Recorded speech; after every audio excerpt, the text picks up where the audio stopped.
함께 다 같이 봉독하도록 하겠습니다. 함께 봉독하겠습니다. 생각하건대 우리의 현재 고난은 장차 우리에게 나타날 영광과 비교할 수 없도다. 피조물이 고대하는 바는 하나님의 아들들이 나타나는 것이니 피조물이 허무한데 굴복하는 것은 자기 뜻이 아니요 오직 굴복하게 하시는 이로 말미암음이라. 그 바라는 것은 피조물도 썩어짐의 종노릇한 데서 해방되어 하나님의 자녀들의 영광의 자유에 이르는 것이니라. 피조물이 다 이제까지 함께 탄식하며 함께 고통을 겪고 있는 것을 우리가 아느니라. 그뿐 아니라 또한 우리 곧 성령의 처음 익은 열매를 받은 우리까지도 속으로 탄식하여 양자될 것 곧 우리 몸의 속량을 기다리느니라. 우리가 소망으로 구원을 얻었음에 보이는 소망이 아니니 보는 것을 누가 바라리요. 만일 우리가 보지 못하는 것을 바라면 참음으로 기다릴지니라. 아멘. 이는 하나님의 말씀입니다. 아멘. 함께 자리에 앉아주시겠습니다. 예배 오신 여러분을 환영합니다. 잘 오셨습니다. 환영하고 축복합니다. 명절이 마냥 편치만은 않으셨죠? 행복한 시간 속에도 또 여러 노고와 수고가 있었을 줄 압니다. 여러분, 오늘 하나님께서 우리 성도님들에게 위로와 평강 그리고 안식을 주시기를 간절히 소망하고 기도하고 또한 믿습니다.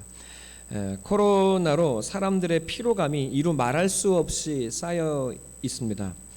코로나로 이 시간들을 통해서 사람들에게 기독교에 대한 반감이 굉장히 커졌습니다.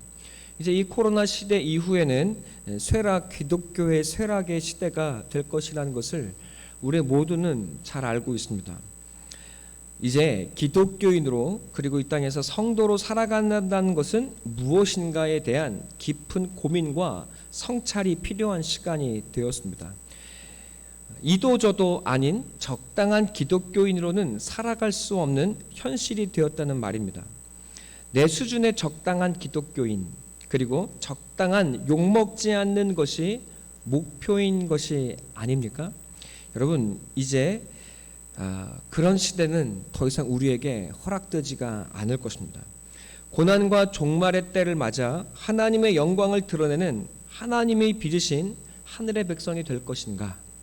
아니면 이 세상 속에 함께 녹아질 것인가? 이것이 우리에게 주어진 유일한 선택지가 되었습니다. 우리에게 허락된 고난, 우리에게 펼쳐진 시간은 이제 자신의 수준에 따른 적당한 기독교인이 되는 것을 이제 허락하지 않을 겁니다. 그리고 우리에게 주어진 환경과 인생은 이제 성도에게 호락호락하지가 않을 것입니다. 우리는 하나님이 살아계심을 환경으로 확인하고 싶어 하는 경향이 있습니다. 저는 어렸을 때 비가 오는데 비를 맞지 않게 해주시면, 우산이 없을 때 비를 맞지 않게 해주시면 하나님이 나를 사랑하시나 보다라고 생각했습니다. 이제 우산이 없는 가운데 이제 집에 돌아가거나 어디를 가야 할 때 그 순간에 갑자기 비가 그치고 안 오는 거예요. 그러면 하나님이 나를 사랑하시는구나 라고 저는 생각했습니다. 요새는 어딜 놀러만 가면 비가 옵니다. 우산 없는 날만 골라서 하나님이 비를 내리시는 것 같습니다. 그러나 이제 저는 비를 맞는다고 해서 온몸이 흠뻑 젖는다고 해서 그것이 하나님이 나를 사랑하지 않는 증거라고 생각하는 그 시기를 지나게 되었습니다. 여러분, 코로나에 걸리면 하나님이 없는 것이고 또 안 걸리면 하나님이 살아계시고 역사하신 것이겠습니까? 성경에서 하나님은 구약에서 때때로 환경을 변화시키셨습니다. 예수님도 바람과 태풍을 잔잔하게 하셨습니다. 출애굽에서 하나님은 환경을 지배하는 카리스마가 무엇인지를 보여주셨습니다. 여호수아의 전쟁에서는 해가 떨어지지를 않았습니다. 이스라엘 백성들은 숱한 환경의 기적들을 맛보았습니다. 그러나 환경의 변화들은 하나님이 살아계시는 것을 보여줄 수는 있었지만, 그러나 우리에게 한 가지 분명한 사실을 깨닫게 해주었습니다. 그것은 이 땅에 아무리 많은 기적과 환경의 변화도 우리의 마음을 변화시키지 못했다는 사실입니다. 하나님은 환경의 변화보다 더 어려운 일을 이루어 가시기를 원하십니다. 그것은 사람을 변화시키시는 일입니다. 금강석보다 더 굳은 내 마음, 하나님의 말씀을 도무지 듣지 아니하려는 이 완강한 고집의 마음들을 바꾸시는 더 놀랍고 큰 기적을 하나님은 우리에게 펼쳐 보여주시기를 원하십니다. 하나님의 생명과 성품으로 거듭난 사람이 되게 하는 것, 금강석 같은 내 마음을 말랑말랑한 옥토와 같이 바꾸시는 일, 그것이 하나님께서 이 땅에 우리에게 진짜로 보여주기 원하시는 진정한 기적이라는 사실을 우리는 드디어 알고 있습니다. 20절 함께 읽어볼까요? 20절 함께 읽겠습니다. 시작.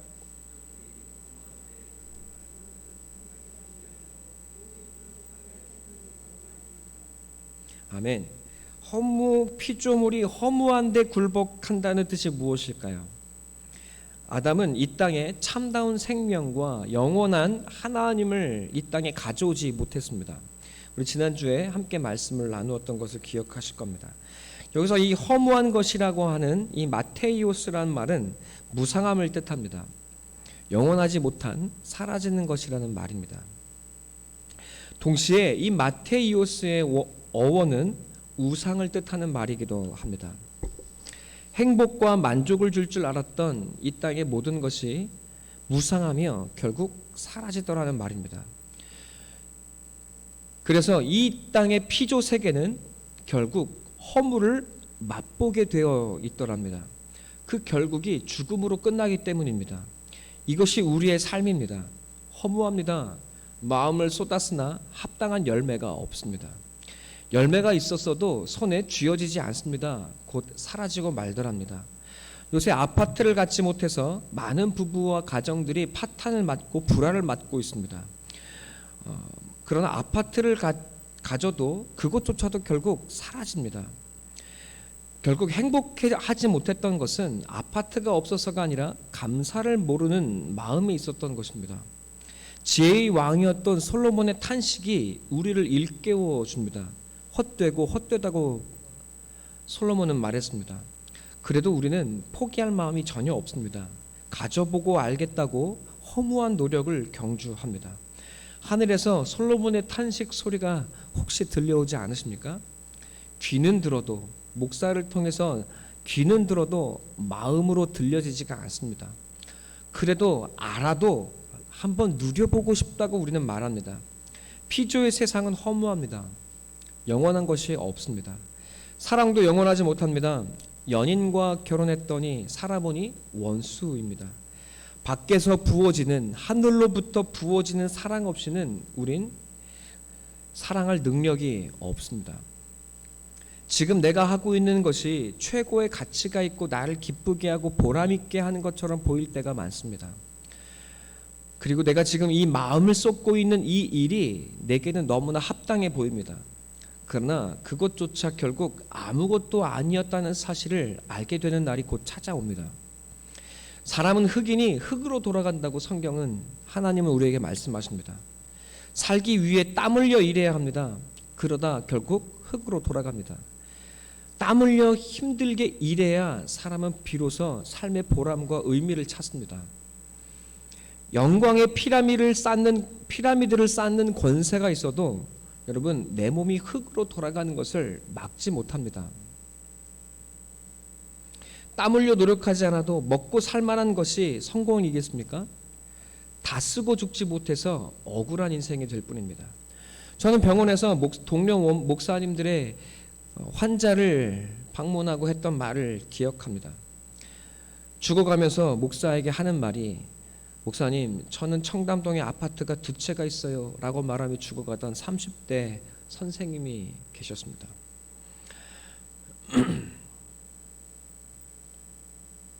22절은 이것을 다음과 같이 표현합니다.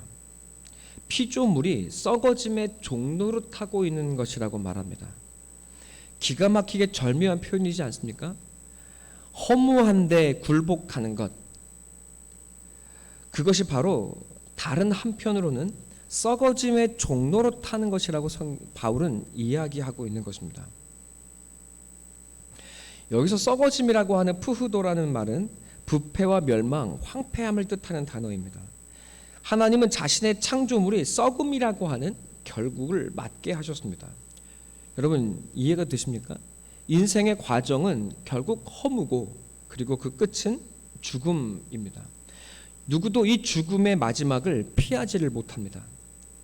여러분 그리고 이 썩어짐이라는 푸흐도라는 말의 동사는 푸흐데이로입니다. 이 푸흐데이로라는 말은 주름진다는 말입니다. 명절에 저는 부모님의 깊은 주름이 눈에 들어왔습니다. 한때 곱고 여러분 탱탱하던 그 얼굴 속에 말할 수 없는 깊은 주름이 새겨져 있었습니다. 예전처럼 높고 크고 위대하고 결코 무너질 것 같지 않던 부모가 더 이상 아니었습니다. 내가 가야 할 길을 앞서 걷는 연약한 인생인 것을 저는 이제 알고 있습니다. 그리고 보고 있습니다.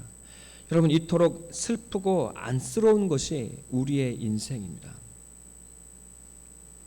여러분 이것이 우리에게 주어진 현실이요. 또 하나님께서 이 허무한 데 굴복하며 썩어짐의 종로로 타는 이 피조의 세상에 우리를 두셨다고 말합니다.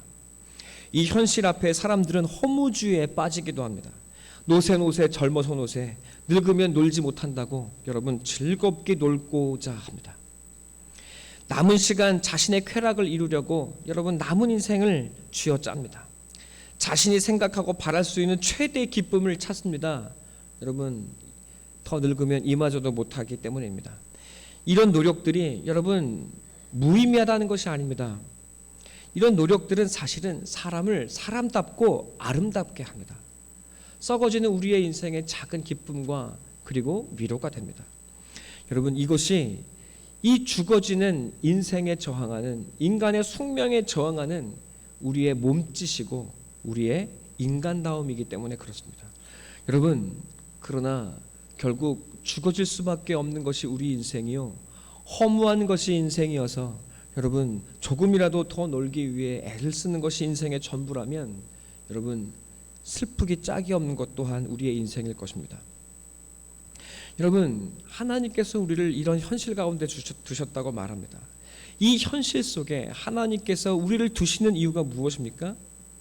이 세상에 이 현실에 인간 속에는 그리고 내 안에는 어떠한 소망이 없다는 사실을 기억고 알게 하시는 겁니다.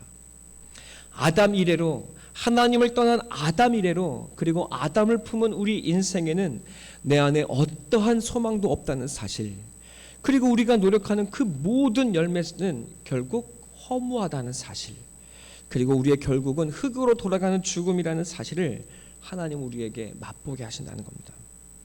하나님께서 우리가 이런 현실을 살아가게 하셨습니다. 그래서 이 삶 속에서 이 현실 속에서 소망을 내 자신에게 두게 될 때 여러분 우리는 결국 인생의 허무함에 굴복하고 탄식하게 될 것이라고 말합니다. 내가 열심히 하면 내 어떤 가능성에 소망을 두고 나아가게 되면 여러분 결국 인생은 허무하게 될 것이라는 말입니다. 여러분 내가 내 안에 어떠한 가능성도 없다는 사실을 알아서 그저 머물고만 있으면 슬픔으로 끝나게 되는 것이 인생이 될 것입니다. 이도 저도 할 수 없는 어찌할 수 없는 우리의 절망 속에 하나님은 우리를 놓아주셨습니다. 이 목적이 무엇입니까? 우리가 끊임없이 로마서 8장을 통해 이야기하고 나누는 것입니다. 그러나 하나님 우리에게 말씀하십니다. 여전히 소망이 있다고 말씀하십니다. 하나님께 내 자신에게 소망을 두는 것이 아니라 하나님께 소망을 두게 될 때 여러분 우리는 인생을 이기게 될 것이라고 하나님이 말씀하고 계시는 겁니다. 하나님께서 소망을 우리가 아닌 하나님께 두어야 하는 현실에 우리를 두신 것입니다. 그리고 그 하늘의 하나님이 우리와 함께 하신다고 말씀하십니다. 현실은 허무하고 내 결국은 죽음이지만 하나님은 그런 내 안에 하나님의 아들 예수 그리스도와 그 말씀, 하늘의 생명을 내 안에 담으셨다고 말씀하십니다. 그래서 내 안에 계시는 말씀, 그 예수 그리스도와 함께 이 인생의 고난과 이 눈물의 계곡을 오직 그 말씀 의지하여 뚫어내고 하나님께 나아가게 하시겠다고, 그리고 성공한 인생으로 하나님 앞에 이르게 하시겠다고 약속하고 계십니다. 우리의 인생이 허무와 죽음으로 끝나지 않게 될 것이라는 겁니다. 허무와 죽음의 이 피조 세계 속에 이 세상이 알지 못하는 다른 무엇인가를 써내려가는 인생과 그리고 그 길이 되게 하시겠다고 우리에게 말씀하고 계십니다. 이것이 하나님께서 우리를 부르신 부르심입니다. 이해가 되십니까? 하나님은 끊임없이 우리를 내 자신에게 소망을 둘 수 없는 절망의 자리로 우리를 몰아가시더라는 겁니다. 그래서 그 자리에 내게 소망을 두는 나에 대한 가능성은 끊임없이 탈락되고 오직 하나님께만 소망을 두는 그 자리로 우리를 끊임없이 이끌고 가시고 우리를 그 자리에서 부단히 훈련시키신다는 것입니다. 우리가 그런 사람이 누구인지를 잘 알고 있습니다. 요셉은 꿈을 꾸었습니다. 만백성이, 그리고 온 이스라엘 형제와 이스라엘 아버지가 자신에게 머리를 조아리군 자신의 왕 같은 존재가 될 것이라는 꿈을 꿉니다.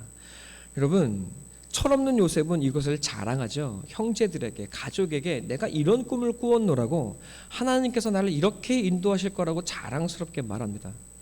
여러분, 도리어 어떻게 됩니까? 요셉은 형제들에게 배신을 당하고 죽임을 당할 뻔하다가 팔려갑니다. 그리고 친위 대장 이집트에 팔려가서 보디발의 종이 되었습니다. 그곳에서 노예가 됩니다. 하나님의 백성, 만백성의 자신에게 머리를 조아릴 것이라고 했던 하늘의 약속을 받았던 요셉이 고작 종이 되었습니다. 그곳에서 요셉은 성실하게 종의 역할에 충실합니다. 이번엔 보디발의 아내가 그를 유혹하죠. 그는 거절하다 깊은 감옥에 갇힙니다. 여러분, 억울하지 않습니까? 저 같으면 억울함에 뻗쳐서 밤잠을 이루지 못하다 억울함에 복받쳐 죽었을 것 같습니다. 그러나 요셉은 이 억울함을 풀기 위해 싸우지 않습니다. 여러분, 싸워서 이겨봐야 남는 것도 없을 것입니다. 친위대장 보디발의 아내가 종을 유혹하던 폐륜녀다라는 소식이 증명되어야 여러분, 요셉이 얻는 것이 무엇이겠습니까? 도리어 죽임을 당할 것이 뻔하지 않습니까? 요셉은 점점 더 깊은 절망의 자리로 빠져들어갑니다. 더 깊은 그 수렁 속으로 빠져들어가는 것 같습니다. 여러분, 그러나 이제 보이십니까? 하나님은 그를 자신에 대한 소망을 둘 수 없는 자리, 오직 하나님께만 소망을 두어야 하는 자리로 그를 끊임없이 몰아가고 계시는 겁니다. 요셉이 살 수 있는 유일한 길은 이제 하나님만을 붙들고 살아내는 것입니다. 그리고 그 하나님을 놓치지 않기 위해 하나님 앞에 부끄러운 사람 되지 않으려 노력하는 것일 뿐입니다. 여러분, 하나님은 고난을 통해서 요셉을 빚어가고 계시는 것입니다.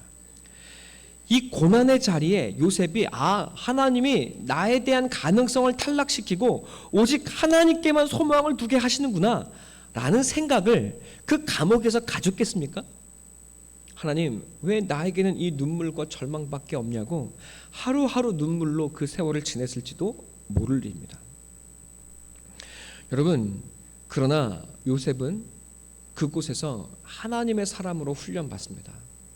그 친위대장 이집트의 고위 관료들만을 가두어두는 그 감옥에서 요셉은 그 이집트의 모든 정치와 군사와 행정과 모든 지식들을 그곳에서 얻게 됩니다.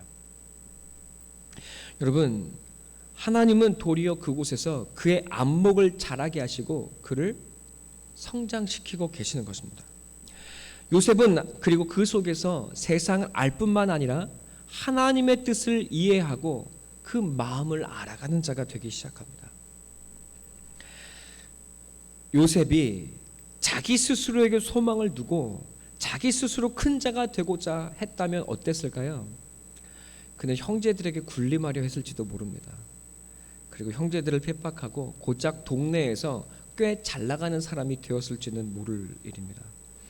그러나 그의 실패와 그리고 그의 고난을 통해 하나님은 그가 상상할 수 없고 그가 이해할 수 없고 그가 꿈꿀 수 없는 놀라운 자리로 그를 인도하고 빚어가고 이끌고 계시는 것입니다.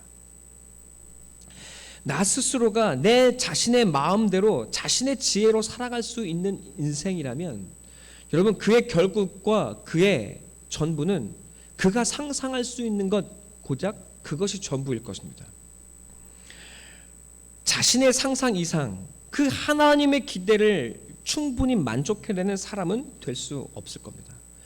자기를 의지하고 자기의 가능성을 두는 사람의 결국은 허무와 썩어짐의 종로로 타는 인생을 넘어서지 못할 것입니다. 여러분, 그러나 요셉은 오직 하나님만을 의지하고 소망을 두는 그 자리에서 놀라운 하나님의 빚을 지는 사람이 되었습니다. 요셉은 이집트의 총리가 됩니다. 가족이 자기에게 머리를 조아리는 것이 아니라 만백성이 자기에게 머리를 굽히는 놀라운 역사를 경험합니다. 그리고 요셉은 그 나라를 하나님의 나라처럼 바꾸어내는 놀라운 사람이 되어집니다. 그러나 요셉의 진정한 위대함은 어디에 있습니까? 그가 이집트의 총리에 되었다는 것에 있지 않습니다. 그가 이집트의 총리가 된 것은 작은 하나님의 위로이고 작은 보상에 지나지 않습니다. 그가 그의 아들의 이름을 그렇게 지은 것만 보아도 우리가 알 수 있습니다. 여러분, 요셉의 진짜 위대함은 무엇입니까? 자기에게 주어진 상처와 아픔을 하나님의 사랑으로 바꾸어낸 것에 있습니다. 그는 이제 자기를 죽이려 했던 형제들을 도리어 끌어안고 사랑으로 품모 안는 사랑의 사람이 되어 있습니다. 여러분, 이것이 얼마나 놀랍고 위대한 역사인지가 이해가 되십니까? 창세기는 어떤 역사일까요? 창세기는 끊임없는 분열의 역사입니다.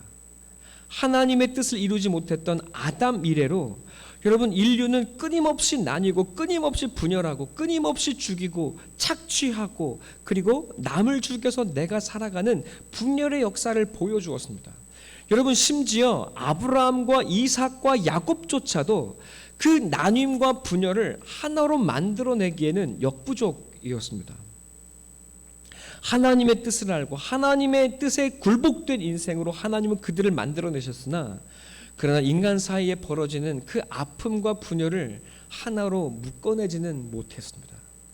그러나 하나님은 요셉을 통해 인류의 다른 역사를 보여주셨습니다. 요셉은 그 깨어짐의 인류의 역사를 드디어 사랑으로 품어 안아 하나로 연합하는 놀라운 역사를 만들어냈습니다. 새로운 사람으로, 새로운 인류로 하나님은 요셉을 키워내시고 자라게 하는 것입니다. 여러분, 그 역사가 어디까지 이어집니까? 요셉을 통해서 이집트는 착취의 제국이 아니라 열매를 나누어 열방을 살리는, 만백성을 살리는 새로운 나라가 되었습니다. 여러분, 이집트는 이방인 이스라엘을 끌어안는 새로운 나라가 되었습니다. 연약한 민족들을 착취하고 억압하는 나라가 아니라 여러분, 이 요셉으로 말미암아 이스라엘 이방인들을 나그네를 품어 안고 여러분 자기의 살자리를 내어주는 인류 역사상 보기 드문 여러분 놀라운 역사를 이루어냈습니다. 여러분, 이것이 누구로 통하여 만들어내어진 것입니까? 오직 요셉 한 사람을 통해 하나님께서 세상을 변화시키신 놀라운 증거입니다. 여러분, 하나님께서 여러분이 상상할 수 없는 이 화합과 하늘의 역사의 사람으로 여러분을 부르고 계신다는 사실이 믿겨지십니까? 내 삶에 보이는 현실은 절망이요, 눈물이요. 여러분, 나 자신에 대한 소망은 나날이 탈락되어져가는 이 눈물의 깊은 현실 속에, 그래서 하나님만을 의지할 수밖에, 그렇게 하루하루만을 살 수밖에 없는 내 이 남루한 현실이 도리어 하늘의 뜻을 알고 이 땅의 분열을 하나님의 연합으로 바꾸어내는 여러분, 하늘의 백성으로서의 부르심이라는 사실, 그리고 이 세상이 꿈꿀 수 없고 이해할 수 없고 상상할 수 없는 이 놀라운 역사를 여러분을 통해 하나님께서 써내려가고 계시길 원한다는 사실이 여러분이 이제 보여지십니까? 이것이 우리에게 허락하시는 하나님의 현실이라고, 나 자신에 대해 탈락되는 소망을 둘 수 없는 이 현실, 그러나 이것이 하나님의 나를 놓아두시고 훈련하시고 자라게 하시는 우리의 삶의 자리라고 말씀하시는 겁니다. 예레미야는 이스라엘 사람들에게 너희가 망할 것이라고 늘 말했습니다. 이스라엘은 정말 망했습니다. 바벨론에 의해서 돌 위에 돌 하나 남지 않고 무너지고 패망합니다. 많은 백성들이 바벨론에 끌려가고 포로로 사로잡혔습니다. 바벨론 느부갓네살 왕은 남은 소수의 사람들을 이끌 지도자, 꼭두각시 지도자를 몇 명 세워놓고 본국으로 돌아갔습니다. 여러분, 남은 지도자와 사람들이 예레미야를 찾아왔습니다. 여기에 남아서 살아야 할지, 아니면 바벨론을 떠나서 애굽으로 도망가서 그곳에서 살아야 할지 예레미야에게 묻기 위해서 예레미야에게 찾아왔습니다. 그리고 이렇게 말합니다. 예레미야 42장에서 좋든지 안 좋든지 예레미야 당신이 말씀하시는 그 하나님의 뜻에 내가 순종하겠습니다. 예레미야가 기도하죠. 그리고 열흘 후에 하나님의 말씀이 드디어 임하였습니다. 하나님께서 말씀하십니다. 이 땅에 살아라. 어디 가지 말고 이 땅에 눌러 앉아 살아라 라고 정확하게 답을 주시죠. 여러분, 현실에 보이는 것이, 이 땅에 남아있는 것이 아무것도 없는 것처럼 보여도 그저 살라고 말씀하십니다. 이 땅에 머물러 있으라고 말씀하십니다. 너희가 가려고 하는 그 이집트가 가면 도리어 너희가 죽게 될 것이라고 말씀하십니다. 그러니 머물러 살라고 말씀하십니다. 그러나 예레미야의 말은 남은 이스라엘 백성들이 원하던 말이 아니었습니다. 43장 2절에 이스라엘 백성들은 예레미야에게 이렇게 말하죠. 당신이 거짓말을 하고 있습니다. 하나님 여호와께서 애굽으로 내려가서 살라고 말하지 당신에게 알았습니다. 라고 뻔뻔하게 이야기합니다. 여러분, 무슨 뜻인지 이해가 되십니까? 이스라엘 백성들이 지금 이 자리에 남아 사는 것이 그들이 보기에 아무 소망이 없어 보이는 것입니다. 차라리 이 땅을 떠나서 저기로 가면 여기가 아닌 저기에는 뭔가 삶에 더 큰 소망이 있을 것처럼 보이더라는 것입니다. 여러분, 그러나 하나님이 말씀하십니다. 아니, 그곳에 가지 마. 여기 머물러 살라고 말씀하십니다. 무슨 뜻입니까? 너 자신에게, 그리고 세상에 소망을 둘 수 없는 이 땅에 남아있으라는 겁니다. 자신에게 소망을 두고 이 세상에 소망을 둘 수 있는 그 곳으로 가지 말라는 것입니다. 오직 하나님만을 의뢰하여 살 수 있는 그 삶의 자리에 머물러 있으라고 하나님이 당부하십니다. 그래서 오직 나만을 바라보고 나만을 의지하고 나에게 소망을 두고 살라고 말씀하십니다. 여러분, 그러나 이스라엘은 그 말씀에 순종하지 못합니다. 자신의 소망을 따라, 눈에 보이는 현실을 따라 이스라엘은 세상을 따라 나아갑니다.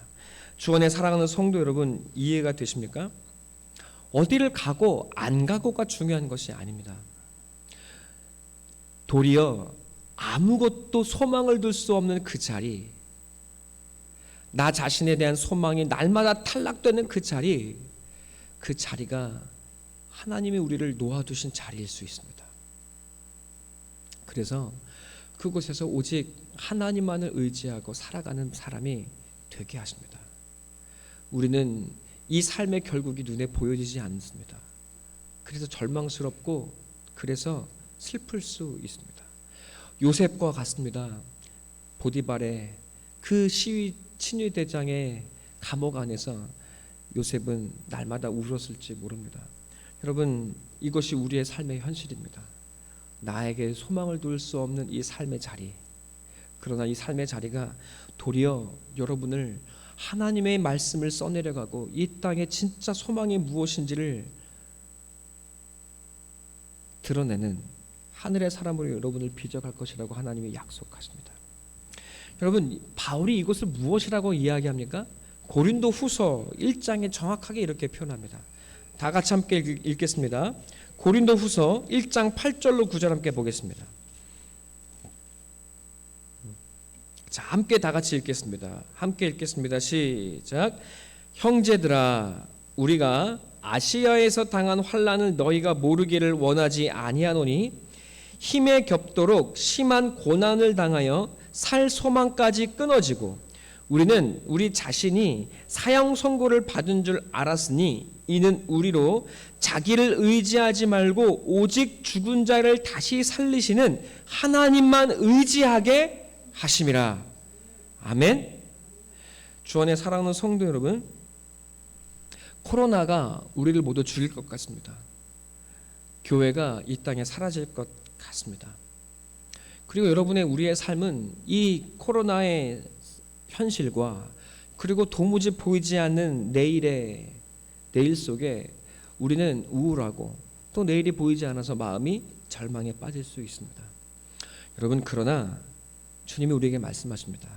우리를 이 눈물 힘에 겹도록 심한 고난을 당하여 살 소망까지 끊어지고 사형 선고를 받은 것 같은 이 삶의 자리가 도리어 오직 하나님을 의지하고 하나님만 죽은 자를 다시 살리는 하나님만 의지하게 하시는 자리가 될 줄로 믿습니다. 여러분, 하나님께서 성도인 우리를 오직 하나님만 의지하는 자리로 날마다 우리를 몰아가시고 인도합니다. 허무와 썩어짐의 종로로 타는 자리에 우리를 놓아주십니다. 내 생각, 내 가능성, 내 지혜의 자리에서 하나님 떠나게 하십니다. 눈물과 아픔의 자리, 억울하고 도무지 내일이 보이지 않는 자리에 우리를 놓아두십니다. 여러분, 그러나 기억하셔야 합니다. 이것이 결코 성도와 교회의 끝이 되지 않을 것입니다. 여러분, 여러분의 그 눈물 나는 삶의 자리, 그 자리가 도리어 하나님의 영광이 드러나는 자리가 될 것입니다. 하나님께서 여러분을 통해서 하늘의 위대한 인생 이야기를 써내려 가기 시작할 것입니다. 아직 끝나지 않았습니다. 이 땅의 피조물들이 그토록 보기 원했던 하나님의 자녀들의 영광의 자유를 맛보게 될 것입니다. 이것이 무엇입니까? 여러분, 썩어짐의 종로로 타는 것이 아니라 내게 주신 하나님께서 내게 주신 인생의 자유를 맛보며 여러분, 영광의 열매를 맺어가는 인생이 될 것이라는 말입니다. 이것이 이 땅의 사람들이 그리고 피조물들이 여러분을 통해서 보기 원하는 것입니다. 우리 교회는 방역 수칙을 잘 지켰어. 이 세상 너희들한테 피해 주지 않았어. 여러분, 미안합니다. 우리가 잘못했습니다. 여러분, 세상이 우리에게 듣고 싶어하는 것은 우리의 사과가 전부가 아닙니다. 성도에게, 교회에게 보고 싶은 것은 진짜 하나님의 아들의 영광이 무엇인지를 보여달라는 것입니다. 참다운 인생이 무엇인지, 고난과 역경을 헤쳐나가는 인생이 무엇인지, 원수를 사랑하고 여러분 바꾸어내는 십자가의 사랑이 무엇인지를 여러분에게, 우리에게 보여달라고 말하고 있는 것입니다. 여러분, 허무와 죽음에 붙들려 한숨 짓는 인생이 아니라 내 인생 80이 됐는데 내가 가진 곳이 고작 무엇인가 한숨 짓는 인생이 아니라 고작 아파트가 두 채 있네, 한 채 있네, 있네 없네, 그것으로 한숨 짓는 인생이 아니라 주식이 올랐네, 떨어졌네. 여러분 직업이나 월급이나 돈에 한숨 짓고 기뻐하는 것이 아니라 여러분 성도를 통하여 진짜 인생의 가치와 아름다움이 무엇인지, 여러분 분열과 원수됨을 예수 그리스도의 사랑의 역사로 바꾸어내는 하늘의 가치가 무엇인지를 세상이 여러분을 통해 보기를 원하는 것입니다. 나는 꽤 괜찮은 사람이야. 여러분 이런 것을 보여주는 것이 아니라 하나님을 통해 이 생명의 십자가의 역사를 그리스도와 함께 써내려가는 우리 성도가 다 되시기를 축원하고 기도합니다. 여러분, 여러분의 자녀들에게, 여러분의 이웃들에게 여러분은 성도의 무엇을 보여주시겠습니까? 허무한 데 힘쓰다 결국 두려워하며 죽음에 끌려가는 인생을 보여주시겠습니까? 허무와 죽음을 넘어선 인생의 아름다움이 무엇인지를 보여주는 우리가 되어야 하지 않겠습니까? 한숨이 아니라 사랑의 수고와 소망의 인내와 믿음의 역사를 여러분의 몸을 통해 드러내 보여주셔야 하지 않겠습니까? 여러분 이것이 우리의 부르심입니다.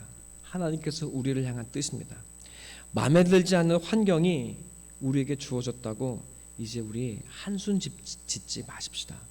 우리 하나님만 바라보며 담대히 나아가십시다. 그리고 서로 손잡아주고 이 길을 끝까지 함께 걸어가십시다. 함께 기도하겠습니다.